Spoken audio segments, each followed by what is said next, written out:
साथियों, आज हम जिस मूवी को एक्सप्लेन करने जा रहे हैं उस मूवी का नाम है प्लेन।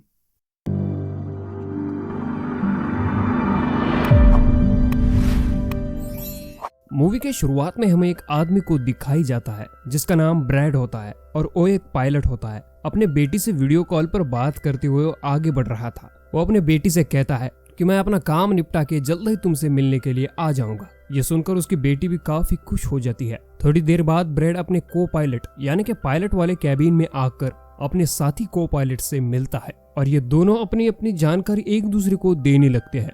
अब थोड़ी देर बाद ब्रैड को बाहर बुलाया जाता है। एक ऑफिसर उसे बताता है कि इमरजेंसी की वजह से तुम्हें एक किलर को अपने साथ ले जाना पड़ेगा जो कि बहुत ताकतवर होता है और उसका नाम टोनी होता है। ऑफिसर उसे आगे बात करते हुए बताता है ये जिम्मेदारी तुम्हें इसलिए दी गई है क्योंकि तुम बहुत समझदार हो। और ब्रैड भी मान जाता है और अपने बाकी स्टाफ से आकर मिलता है और ये सभी स्टाफ पैसेंजर के बारे में बात करने लगते हैं कि सब लोग प्लेन में बैठे कि नहीं। और फिर जब सारे पैसेंजर्स प्लेन में बैठ जाते हैं तो ये लोग अपनी उड़ान भर देते हैं। अब यहाँ पर ब्रैड अपने को पायलट को अपनी फैमिली के बारे में बताने लगता है। वो कहता है कि मैं अपने बेटी से बहुत प्यार करता हूँ और बहुत ही जल्द उससे मिलने वाला हूँ। हमारे फैमिली में सिर्फ हम दोनों ही हैं और ये लोग देर रात तक प्लेन में सफर करते हैं। और तभी मौसम बिगड़ने की वजह से प्लेन हिलने लगता है और ब्रैड काफी परेशान हो जाता है क्योंकि उसे ये सब कुछ ठीक नहीं लग रहा था। और वो प्लेन में बैठे सभी पैसेंजर को सीट बेल्ट बांधने के लिए कहता है और रेडियो के माध्यम से सभी पैसेंजर को बताने की कोशिश करता है, मगर उसकी बात उनसे नहीं हो पाती और धीरे धीरे यहाँ के सभी रेडियो काम करना बंद कर देते हैं। और तभी अचानक बिजली का एक जोरदार झटका प्लेन से टकराता है जिसकी वजह से प्लेन और भी ज्यादा हिलने लगता है। अब ब्रैड को काफी फिक्र होने लगी थी। जब ब्रैड इन सभी पैसेंजर के पास जाता है तो उन्हें देखने के बाद वो भी अपने दिल में राहत पाता है क्योंकि सभी पैसेंजर सुरक्षित थे। लेकिन तभी यहाँ पर धीरे धीरे करके सभी लाइट्स बंद होने लगती है और तभी फिर एक बार बिजली का झटका प्लेन को लगता है जिसकी वजह से ब्रैड गिर जाता है और उसके माथे पर चोट लग जाती है। अब इन सारी चीजों की वजह से सारे पैसेंजर्स की हालत काफी खराब होने लगती है। ब्रैड वापस अपने कैबिन में आकर अपने को पायलट के साथ मिलकर प्लेन संभालने में लग जाता है। अब प्लेन को संभालना इनके लिए काफी मुश्किल भरा काम होता है क्योंकि यहाँ पर तो ना रेडियो ठीक से चल रहा था और ना ही आगे वाली कांच से उन्हें कुछ दिख रहा था। तभी ब्रैड अपने को पायलट से कहता है कि हमें प्लेन को नीचे लेके जाना पड़ेगा क्योंकि अगर दोबारा प्लेन को बिजली का झटका लगा तो प्लेन पूरी तरह से तबाह हो सकता है। तभी ये लोग जल्दी से अपना प्लेन नीचे लेने लगते हैं। सारे के सारे पैसेंजर्स पूरी तरह से डरे हुए थे और इसी बीच एक औरत अपना सीट बेल्ट खोल देती है। उसे देखने के बाद टोनी का ऑफिसर भी ऐसा करने लगता है। प्लेन तो अब नीचे जा रहा था तो ये लोग प्लेन के ऊपर वाले साइड पर जोर से टकराते हैं। अब इतनी जोर से टकराने की वजह से इनकी मौत हो जाती है और प्लेन काफी तेजी से नीचे आने लगता है। तभी ब्रैड और उसका साथी किसी तरह प्लेन को कंट्रोल कर लेते हैं। तभी ब्रैड के पास एक एयर होस्टेस आकर उसे बताती है कि पैसेंजर की हालत काफी खराब हो रही है। इस पर ब्रैड उसे कहता है कि सब कुछ जल्दी से संभालो, उन्हें अपने अपने सीट्स पर बैठने के लिए कहो क्योंकि हम जल्द ही एयरपोर्ट पर उतरने वाले हैं।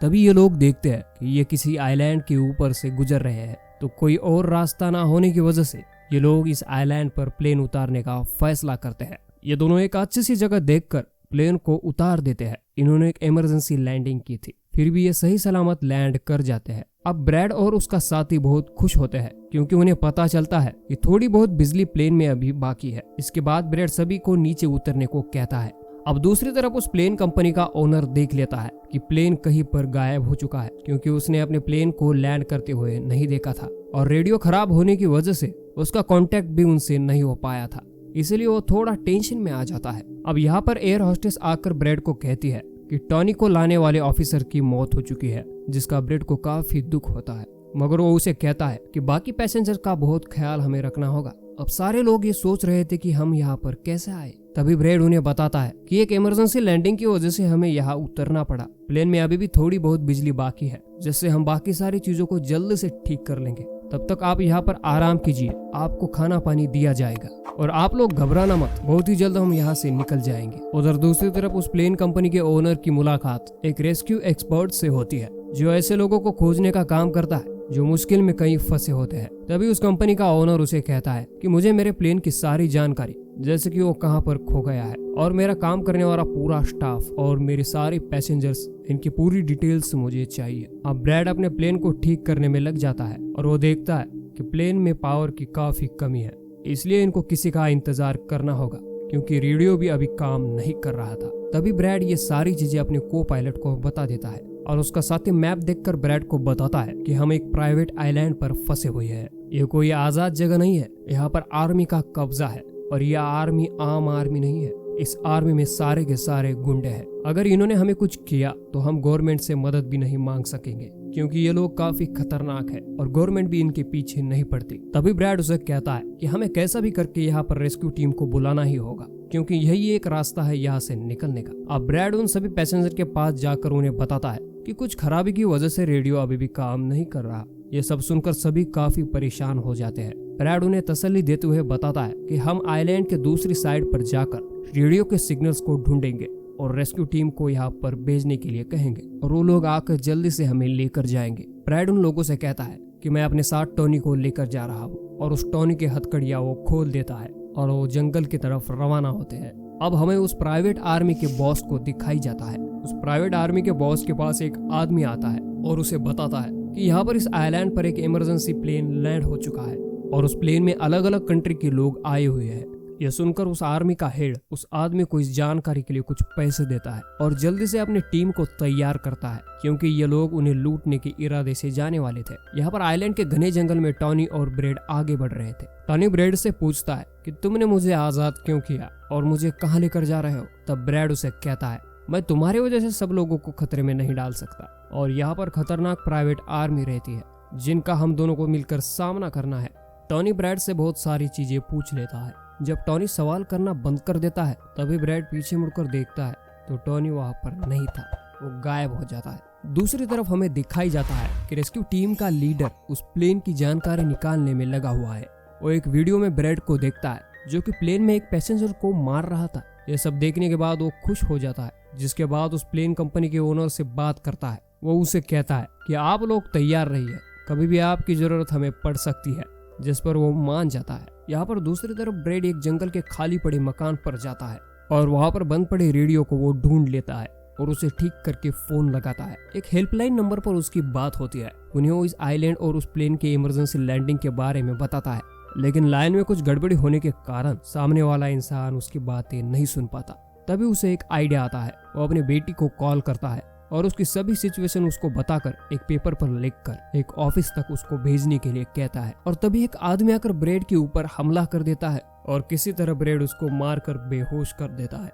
तभी ब्रेड को महसूस होता है कि कोई तो इस कमरे में है, इसलिए वो जल्दी से छुप जाता है। वहाँ पर और कोई नहीं बल्कि टॉनी होता है, जिसने वहाँ के सारे गुंडों को मारकर उनके सभी हथियार ले लिए थे। और वो ब्रेड को आवाज देने लगता है। जब ब्रेड उसके सामने आता है तो टॉनी कुछ हथियार लेकर ब्रेड को देता है, जिसके बाद ये दोनों नीचे की ओर आने लगते हैं। तभी उन्हें यहाँ पर एक कैमरा मिलता है जिसमें चल रहे वीडियो से उन्हें पता चलता है कि वो खतरनाक प्राइवेट आर्मी यहाँ पर आने वाले लोगों को अगवा कर लेती है और उनके फैमिली को बहुत बड़ी रकम मांगकर उनको छुड़ाने का कहते हैं। अब इन दोनों को भी याद आता है कि इनके सभी पैसेंजर्स मुसीबत में हैं।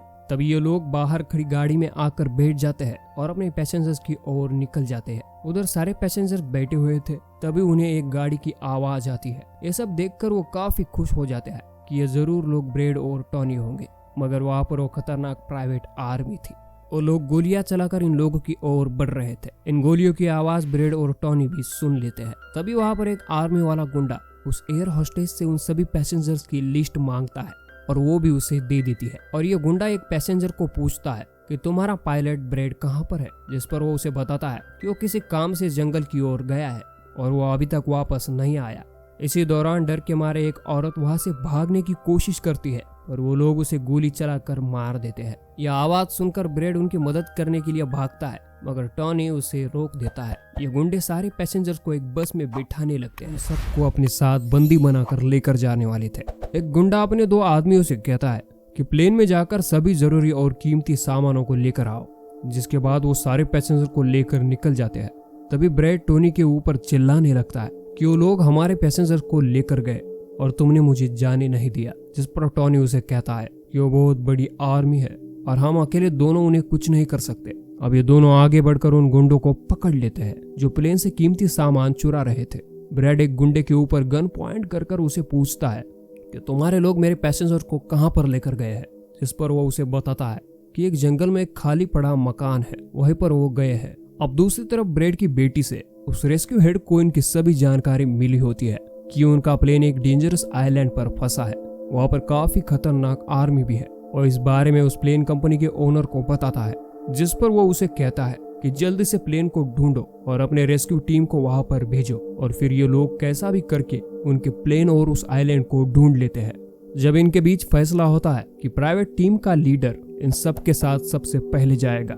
दूसरी तरफ ब्रैड और टॉनी उस मकान की ओर जाते हैं और वहां पर जाने के बाद वो चुपके से अंदर घुस जाते हैं। वो देखते हैं कि ये सारे गुंडे उन सभी पैसेंजर की वीडियो बना रहे हैं, ये दिखाने के लिए कि कौन सा पैसेंजर किस कंट्री से है। अब वो प्राइवेट टीम भी इस प्लेन के पास पहुंच जाती है, लेकिन जब इन्हें यहाँ कोई नहीं दिखता तो उनकी टीम का लीडर प्लेन के अंदर जाकर चेक करने लगता है। वहां पर उनको 2 आदमियों की लाशें दिखती है और उसको ब्रेड ने छोड़ा हुआ मैसेज भी मिल जाता है, जो कि उस मकान तक जाने का रास्ता होता है।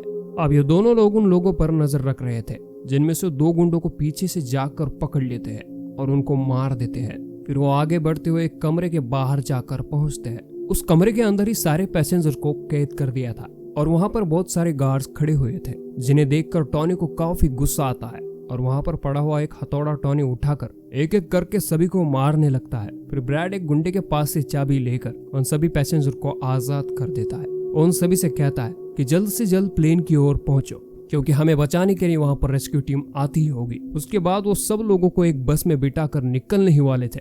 तभी टॉनी उसके पास आकर बताता है कि बाहर बहुत सारे गुंडे खड़े हुए हैं और हमारा यहाँ से निकलना नामुमकिन है। ब्रैड जब सारे पैसेंजर की ओर देखता है तो उनके चेहरे पर वो काफी परेशानी देखता है और ब्रैड टॉनी को कहता है, मैं इनका ध्यान भटकाऊंगा, तभी टॉनी तुम इन सभी पैसेंजर को लेकर यहाँ से निकल जाना। इतना कहकर ब्रैड उन गुंडों के पास आकर उन गुंडों से बात करने लगता है। वो उनसे कहता है कि मेरी टीम यहाँ पर आने वाली है, इसलिए तुम मेरे पैसेंजर को छोड़ दो। और तभी एक गुंडा आकर ब्रैड को मारने लगता है और उनका लीडर कहता है कि मैं इन लोगों को कैसे छोड़ दूं, और पैसों के बगैर तो बिल्कुल भी नहीं। अब जैसे ये गुंडा ब्रैड को मारने ही वाला था, तभी प्राइवेट टीम वहां पर आकर उन पर हमला कर देती है। वो काफी गोलियां चलाते हैं और उसमें से बहुत सारे गुंडे मर जाते हैं, जिसके बाद वो ब्रैड को लेकर वहां से जाने लगते हैं और बस में बैठकर निकल जाते हैं। और तभी उन गुंडों का लीडर आकर देखता है कि बाकी गुंडों के साथ उसका भाई भी मारा गया है। तब उसे काफी गुस्सा आता है, इसलिए वो अपनी टीम से कहता है जल्दी से जल्दी तैयारी करो और सबको मार डालो। अब यहाँ पर गाड़ी में बैठकर ब्रैड उनसे बात करने लगता है। तभी उस प्राइवेट टीम का हेड उसे बताता है कि हम एक बस छोटी सी प्राइवेट टीम है, हम यहाँ पर तुम्हें बचाने के मिशन पर आए हैं, क्योंकि हम कोई भी रेस्क्यू टीम नहीं है, उन्हें तो आने में अभी काफी वक्त है। इसे सुनकर ब्रैड काफी घबरा जाता है। फिर वो उनसे कहता है कोई बात नहीं, मेरे पास एक आइडिया है। जिसके बाद ये लोग प्लेन के पास आ जाते हैं। यहाँ पर टॉनी पहले ही इन सारे पैसेंजर को ला चुका था। अब ब्रैड उनसे कहता है आपको घबराने की कोई जरूरत नहीं, क्योंकि प्राइवेट टीम यहाँ पर आ चुकी है और उनकी मदद से हम इस प्लेन को चलाएंगे और जल्दी से यहाँ से निकल जाएंगे। जल्दी से प्लेन में बैठ जाओ, क्योंकि हम रेस्क्यू टीम का इंतजार नहीं कर सकते, क्योंकि उनको आने में अभी वक्त है। अगर हम यहाँ रुके तो उन खतरनाक आर्मी के हाथों हम मारे जाएंगे। यह सब सुनकर सारे लोग प्लेन में बैठ जाते हैं और ब्रैड उस प्राइवेट टीम के साथ मिलकर प्लेन को ठीक करने लग जाता है। ये लोग उस प्लेन को ठीक ही कर रहे थे, तभी वो गुंडे वहां पर आकर उन पर हमला कर देते हैं, जिसे देखने के बाद वो प्राइवेट टीम भी उनको रोकने की कोशिश करती है। यहाँ पर दोनों तरफ से ही काफी गोलियां चलने लगती है। ब्रैड टीम के लीडर को बताता है कि मैं अगले 5 मिनट में प्लेन को स्टार्ट कर दूंगा, जिसके बाद हम लोग यहाँ से उड़ान भर देंगे। फिर वो टोनी को थैंक्स भी बोलता है कि तुमने मेरा बहुत साथ निभाया। फिर ब्रैड जैसा तैसा करके प्लेन में बैठ जाता है और अपने को पायलट के साथ मिलकर प्लेन को चलाने लगता है। अब टोनी की गोलियां खत्म होने की वजह से वो उन प्राइवेट टीम के बैग को चेक करता है, तो उसे पैसों से भरा हुआ बैग मिलता है। मगर वो पैसों को छोड़कर दूसरे बैग से बुलेट्स लेकर उन गुंडों से लड़ने लगता है। और तब तक ब्रैड ने भी प्लेन को घुमा लिया था और प्राइवेट टीम भी उस प्लेन में चढ़ने लगती है। तभी उस प्लेन कंपनी का मालिक ब्रैड को बताता है कि मैं तुम्हें एक सेफ जगह बता दूंगा जहां पर तुम जा सकते हो। सभी लोग तो प्लेन में चढ़ जाते हैं, मगर टोनी नहीं चढ़ता। वो पैसों से भरा हुआ बैग लेकर वहां से भागने लगता है। अब इनके प्लेन को जाता हुआ देख आर्मी का एक गुंडा उनके प्लेन पर हमला करने लगता है। वो गुंडा रॉकेट लॉन्चर से उनके प्लेन को उड़ाने ही वाला था, तभी उसे टोनी देख लेता है और उसे गोली मारकर नीचे गिरा देता है। अब यह मौका देखकर ब्रैड अपनी पूरी ताकत लगाकर प्लेन उड़ाने में सफल हो जाता है, जिसकी वजह से टोनी भी खुश था और वो भी वहां से चला जाता है। ब्रैड प्लेन को आइलैंड से दूर लेकर जाता है और उस प्लेन का मालिक उन्हें एक एयरपोर्ट के बारे में बताता है जहाँ पर वो लोग जा सकते थे, जो उनसे काफी करीब ही था। जब ब्रैड उस तरफ प्लेन को लेकर जा रहा था तभी प्लेन धीरे धीरे ब्लास्ट होने की कगार पर आ रहा था, जिसके बाद ब्रैड दोबारा इमरजेंसी लैंडिंग करता है और उनका प्लेन सही सलामत नीचे आने लगता है और एक जंगल के रास्ते पर उस प्लेन को लैंड कर देता है। सब लोगों की जान बचाने की वजह से वो काफी खुश था और उस प्लेन कंपनी का मालिक और उसकी पूरी टीम भी काफी खुश थी कि कम से कम ये लोग उस आइलैंड से तो बच आए। कुछ ही देर में यहाँ पर वो रेस्क्यू टीम भी आ जाती है। ब्रैड के इस बहादुरी को देखकर सारे पैसेंजर उसके लिए तालियां बजाते हैं। ब्रैड उन सारे पैसेंजर को रेस्क्यू टीम के हवाले कर देता है और अपने बेटी से कॉल पर बात करता है। उसकी बेटी उसके डैड से काफी खुश थी कि उसके डैड ने इतना बहादुरी वाला काम किया है। और इसी के साथ ये मूवी यहाँ पर एंड हो जाती है। तो कैसी लगी आपको ये मूवी कमेंट सेक्शन में जरूर बताना।